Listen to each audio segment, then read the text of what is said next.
Hey guys, welcome back for another Java tutorial, and in this one we're going to be discussing another way to do loops, and this is my preferred way to do loops in Java, which is the for loop. And the for loop has a different setup than the while loop, and I think it's more clear for the user and other people reading the code to see exactly what's going on. But it's good for count-driven loops like what we did in the last tutorial. So let's get into it. So like usual, you're going to write the word for, and then you're going to have an open close parentheses. And now the for loop's condition, well, this is really, see the thing with the parameters, I guess you could call it, of a for loop is it's more than just a condition. It's actually three different things. The first one is the assignment. So usually you're gonna count. Usually you're gonna count like how many times this loop is gonna activate using a counter. Variable. I'm sorry, wow, that came out really slowly. So hopefully the rest of this tutorial is really good. But yeah, so you're gonna make a variable, and normally when I do it, I like to call it count or counter, and set it equal to like 0 or something.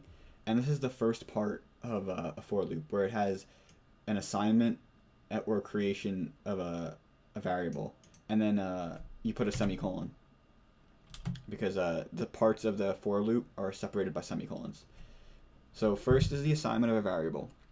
The second is the condition. So this is what you guys are used to, where it's like, oh, while age is less than 20, or while count is less than 5. This is what you guys have been doing with if statements, switch, well, not really switch, but if statements and while loops. So you should be good at that. So let's come up with a condition for this. Let's do counter less than or equal to 5, and then a semicolon to separate the thing. And now the last part of this header for a for loop is the increment. So we could normally we'll just do counter plus plus so that this activates as many times, because this is increasing it by 1. But you can do like counter plus 5 or whatever.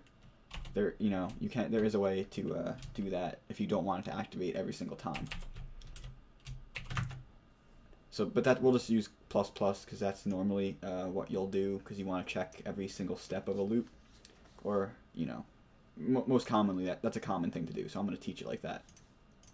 And then you're going to open a brace to have a block statement, which you guys should know how to do. And you just write code. So let's just do a print line statement, which I don't know if I've mentioned this before, but in Eclipse, if you type SYSO and then hit Control Space, it will actually just type this whole print line for you, because it's a nice feature to have. So let's just print welcome to this tutorial, and then let's run this program. And it looks like it's not running. Okay, there we go.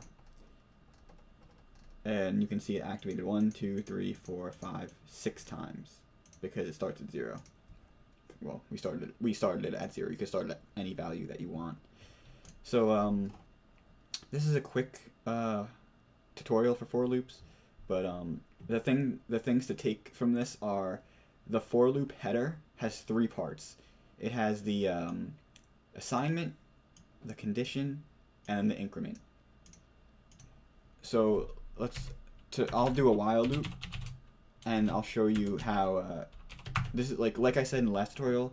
The while loop can be rewritten as like a for loop or whatever. Like the while loop can do anything that a for loop can. So I'll show an example of that. I'll do while counter less than equal to 5.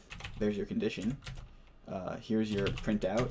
Let me just copy and paste this, actually save time. No, that's not what I wanted to do. There we go. copy, and then paste that. There we go. So while counter less than equal to 5, do this, and then the increment comes after at the end, so it would be counter plus plus. So this, as you can see, like you can rewrite whichever format you like to use. Personally, I would always use a for loop for this because, like I said, for loops are my preferred way to do loops. But if you do happen to really like while loops, or let's just say you didn't know what a for loop was, you can get by with a while loop. And the only reason this is giving me error messages right now is because this counter variable is only declared here, so this is having trouble seeing it.